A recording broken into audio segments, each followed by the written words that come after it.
स्वागत करते हैं हम आपका अपने YouTube चैनल कवि क्लासेस में। तो आज का हमारा सेशन आधारित है सामान्य ज्ञान पर और सामान्य ज्ञान का हमारा आज का जो प्रैक्टिस सेट है वह है 15।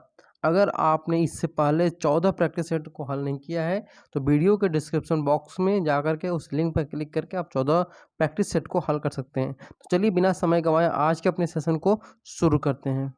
प्रश्न नंबर 1 दिया है कि निम्नलिखित में से किस नदी का उद्गम स्थल भारत के बाहर है, यानी वह भारत से उस नदी का उद्गम नहीं होता है। तो वह नदी का नाम है ब्रह्मपुत्र नदी। ठीक है, अब आप लोग आंसर जरूर दीजिए कि ब्रह्मपुत्र जो नदी है वह किस देश से इसका उद्गम स्थल है। ठीक है, अब आते हैं प्रश्न नंबर 2 पर। दिया है कि एड्स का विस्तृत रूप चुनिए। एड्स का विस्तृत रूप चुनिए। तो 4 ऑप्शन दिए हैं। Anti Indian draft side, second है anti immuno deficiency syndrome, third है एक्वायर्ड इम्यूनो डेफिशिएंसी सिंड्रोम और फोर्थ दिया है उपरोक्त में से कोई नहीं। तो इन 4 में से जो सही आंसर होगा वह है कि ऑप्शन नंबर सी, यानी कि एक्वायर्ड इम्यूनो डेफिशिएंसी सिंड्रोम, ये सही आंसर है। प्रश्न नंबर 3 यहाँ पे दिया है कि प्रच्छन्न यानी कि छिपी हुई बेरोजगारी का परिणाम क्या होता है। 4 ऑप्शन दिए हैं। लेन देन की लागत में वृद्धि, बाजार में लेन देन की कम क्षमता, कुल उत्पादन में गिरावट, अनुत्पादक कर्मचारियों की संख्या में वृद्धि। तो यहाँ पे 4 ऑप्शन में जो सही और सबसे उपयुक्त ऑप्शन होगा वह है कि अनुत्पादक कर्मचारियों की संख्या में वृद्धि। अर्थात अगर हम बात करें कि जैसे कृषि कार्य है कोई और कृषि कार्य में जैसे परिवार में 2 लोगों की जरूरत है, अगर वहीं 3 लोग लग जाते हैं तो वह क्या होती है, छिपी बेरोजगारी होती है। ठीक है, अब आते हैं प्रश्न नंबर 4 पर। दिया हुआ है कि चंबल नदी किन राज्यों से होकर बहती है। तो 4 ऑप्शन है। महाराष्ट्र, गुजरात और मध्य प्रदेश। प्रश्न option B Uttar Pradesh, Madhya Pradesh, Bihar. Option C Uttar Pradesh, Madhya Pradesh, Rajasthan. Option D Uttar Pradesh, Madhya Pradesh और उड़ीसा। तो इन 4 में से जो सही आंसर होगा वह होगा कि चंबल नदी उत्तर प्रदेश, मध्य प्रदेश और राजस्थान से होकर बहती है। प्रश्न नंबर 5 है कि वह इतालवी यात्री जिसने विजयनगर साम्राज्य का अत्यंत प्रशंसात्मक विस्तृत वर्णन किया है उसका नाम क्या है। तो ऑप्शन ए है मार्को पोलो, ऑप्शन बी है निकोलो कोंटी, ऑप्शन सी है बारबोसा, ऑप्शन डी है इनमें से कोई नहीं। तो इनमें सही जो आंसर है वह है कि निकोलो कोंटी ने विजयनगर साम्राज्य का अत्यंत प्रशंसात्मक विस्तृत वर्णन किया था। प्रश्न नंबर 6 कि दिया है कि ध्वनि मापक इकाई किसे कहते हैं। ऑप्शन ए है कैलोरी को, ऑप्शन बी फ़ारेनहाइट को, ऑप्शन सी न्यूटन को, ऑप्शन डी डेसिबल को। तो इन 4 में से जो सही आंसर है वह है ऑप्शन नंबर डी, यानी कि डेसिबल में हम लोग इसके इकाई को मापते हैं। प्रश्न नंबर 7 दिया हुआ है कि हरित गृह प्रभाव से किस गैस के अधिक मात्रा में होने से बढ़ता है। कौन सी गैस अधिक मात्रा में होने पर हरित गृह प्रभाव बढ़ता है। ठीक है, तो 4 ऑप्शन दिए हैं। Carbon dioxide, nitrogen, oxygen, argon. इन 4 में जो सही आंसर है ऑप्शन नंबर ए सही है, यानी कि कार्बन डाइऑक्साइड यहाँ पर आंसर सही है। अब आते हैं नेशनल पार्क पर, यानी कि जिम कॉर्बेट नेशनल पार्क कहाँ पर स्थित है। 4 ऑप्शन दिए हैं। रामनगर जो कि नैनीताल में स्थित है, दुधवा जो कि लखीमपुर में स्थित है, बांदीपुर जो कि राजस्थान में है और काजीरंगा जो कि असम में है। तो इन 4 में से जो सही आंसर है वह है कि जिम कॉर्बेट नेशनल पार्क जो है वह रामनगर नैनीताल में स्थित है। प्रश्न नंबर 9 दिया है कि सुंदरवन कहाँ पे है। गंगा ब्रह्मपुत्र डेल्टा में है, दक्कन के पठार में है, गोदावरी डेल्टा में है या फिर महानदी डेल्टा में है। तो सही आंसर यहाँ पे होगा कौन सा, option number A, Ganga Brahmaputra delta में सुंदरवन है। प्रश्न नंबर 10 दिया हुआ है कि शांति स्वरूप भटनागर पुरस्कार निम्नलिखित में से किन कार्यों हेतु प्रदान किया जाता है। ऑप्शन ए है विश्व में मानवाधिकार के संरक्षण हेतु, ऑप्शन बी है विज्ञान की विभिन्न शाखाओं के उल्लेखनीय योगदान हेतु, ऑप्शन सी है वरिष्ठ नागरिकों को सेवा प्रदान करने हेतु, ऑप्शन डी है मराठी भाषा की फिल्मों में श्रेष्ठ योगदान देने के लिए। तो यहाँ पे सही आंसर जो होगा वह है कि विज्ञान की विभिन्न शाखाओं के उल्लेखनीय योगदान हेतु शांति स्वरूप भटनागर पुरस्कार दिया जाता है। प्रश्न नंबर 11 दिया हुआ है कि स्वतंत्रता के बाद रियासतों के एकीकरण में सबसे महत्वपूर्ण भूमिका किसके द्वारा निभाई गई थी? तो चार ऑप्शन दिया है, सरदार वल्लभ भाई पटेल के द्वारा, जवाहरलाल नेहरू जी के द्वारा, महात्मा गांधी जी के द्वारा, या फिर राजेंद्र प्रसाद जी के द्वारा। तो यहाँ पे सही आंसर अगर बात करें तो ऑप्शन नंबर ए यहाँ पर उचित लग रहा है, सरदार वल्लभ भाई पटेल जी के द्वारा। प्रश्न नंबर 12 दिया है कि चरकुला नृत्य किससे संबंधित है? चार ऑप्शन है, कौन से राज्य से यहाँ पूछा है?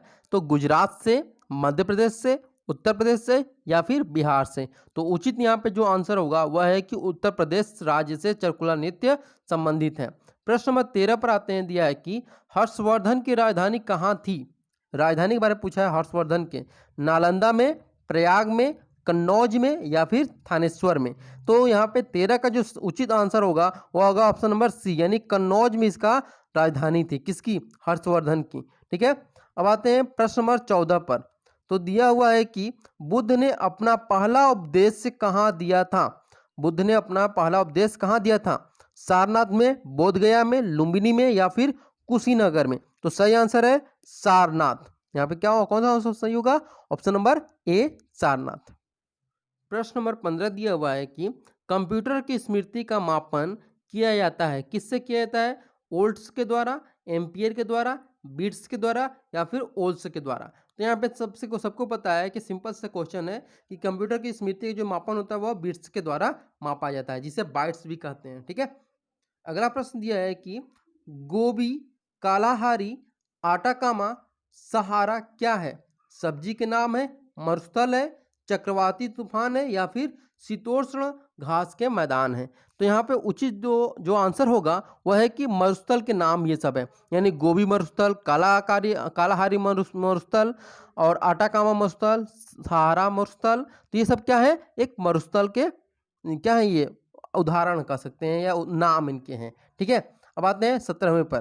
प्रश्न नंबर 17 दिया हुआ है कि जैन धर्म के 23वें तीर्थंकर कौन थे? देखिए, इस प्रत्येक एग्जाम में पूछे जाने वाला एक प्रश्न है, जिसे आप लोग घोल कर कहें कि पी जाएं तो कोई दो राय नहीं होगा। तो यहाँ पे चार ऑप्शन दिए हैं कि ऋषभदेव, महावीर स्वामी, पाश्चर्वनाथ और मल्लिनाथ। तो सही जो आंसर होगा, सभी को पता है कि पाश्चर्वनाथ, जो कि वाराणसी में इनका एक मंदिर भी है, पाश्चर्वनाथ, भगवान पाश्चर्वनाथ के नाम से, जो कि लंका के आसपास है। ठीक है, अगले प्रश्न में चलते हैं। दिया है कि निम्नलिखित में से कौन सी नदी डेल्टा नहीं बनाती है? निम्नलिखित में से कौन सी नदी डेल्टा नहीं बनाती है? गंगा नदी, नर्मदा नदी, महानदी, या फिर कावेरी नदी।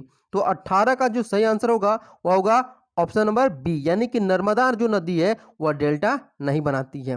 प्रश्न नंबर 19 पर आते हैं। दिया है कि किस पंचवर्षीय योजना के बाद अनवरत योजना, यानी कि रोलिंग प्लान जिसे हम लोग कहते हैं, लागू किया गया था? तीसरी पंचवर्षीय योजना के बाद, पांचवी पंचवर्षीय योजना के बाद, या फिर सातवीं पंचवर्षीय योजना के बाद, या फिर नौवीं पंचवर्षीय योजना के बाद। तो 19वां का कौन सा ऑप्शन सही होगा, ये आप लोग जल्दी जल्दी बताइए। तो सही आंसर है ऑप्शन नंबर बी, यानी कि पांचवी योजना के बाद ये रोलिंग प्लान लागू किया गया था। ऑप्शन अब आते हैं प्रश्न नंबर 20 पर।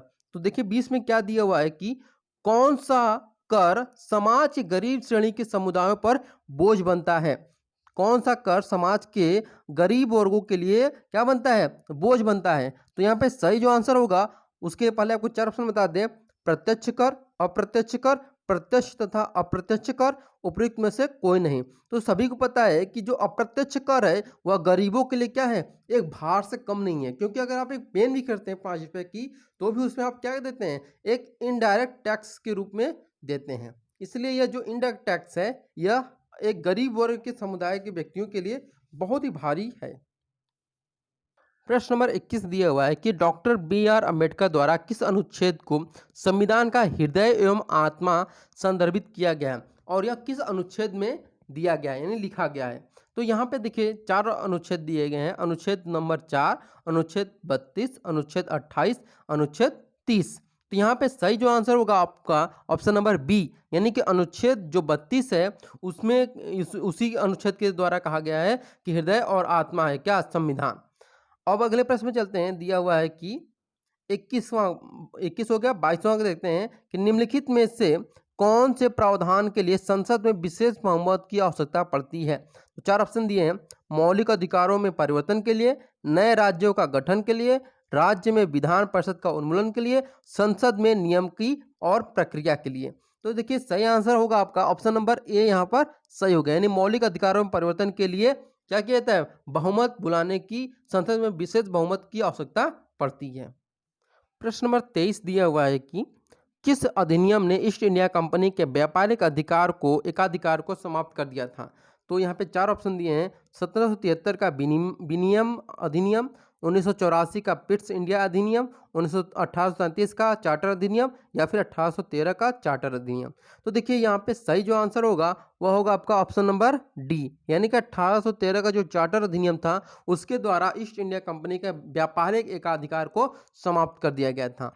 प्रश्न नंबर 24 की अगर हम बात करते हैं तो इस 24 में जो प्रश्न दिया है उसमें दिया है कि निम्नलिखित में से किस राज्य में पश्चिमी विक्षोभ यानी कि वेस्टर्न डिस्टर्बेंस के कारण वर्षा होती है? पंजाब में, पश्चिम बंगाल में, केरल में या फिर गुजरात में? तो सही आंसर है आपका ऑप्शन नंबर ए, यानी कि पंजाब में। ठीक है। प्रश्न नंबर 25 आते हैं कि दिया है कि पादप कोशिका भित्ति मुख्यतः किससे बनी होती है? लिपिड से, विटामिन से, सेलुलोज से या फिर प्रोटीन से? तो सही आंसर जो होगा वह है ऑप्शन नंबर सी, यानी कि सेलुलोज से बनी होती है। प्रश्न नंबर 26 पे आते हैं। दिया है कि शक्ति का एसआई मात्रक क्या होता है? तो 4 ऑप्शन दिए हैं, बॉयल, वाट, न्यूटन या फिर पास्कल।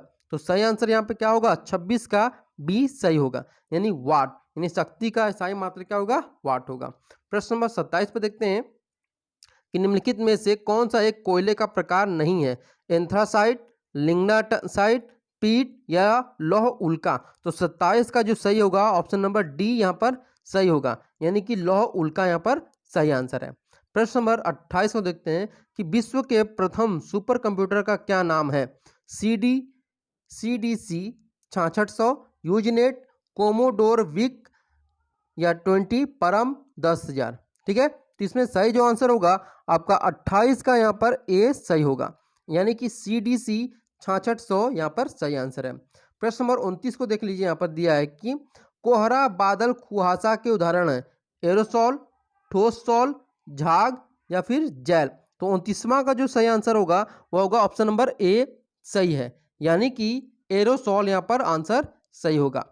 वहीं आप प्रश्न नंबर 30 की बात करें तो दिया हुआ है कि प्रश्न नंबर 30 का दिया हुआ है कि निम्नलिखित में से अनबुझे चूने का रासायनिक सूत्र क्या होता है? CA2O, CA2CO3, CaO2, CaO? तो यहाँ पे जो सही आंसर होगा वह होगा ऑप्शन नंबर डी, यानी कि CaO क्या होता है? अनबुझे चूने का एक रासायनिक सूत्र होता है। तो आई होप आज का सेशन आप लोग को अच्छा लगा होगा। अगर आप हमारे चैनल पर नए हो तो जरूर हमारे चैनल को सब्सक्राइब करिए, लाइक करिए और शेयर करना ना भूलिएगा। फिर मिलते हैं कल इसी टाइम और इसी समय पे। Thank you so much for watching this video.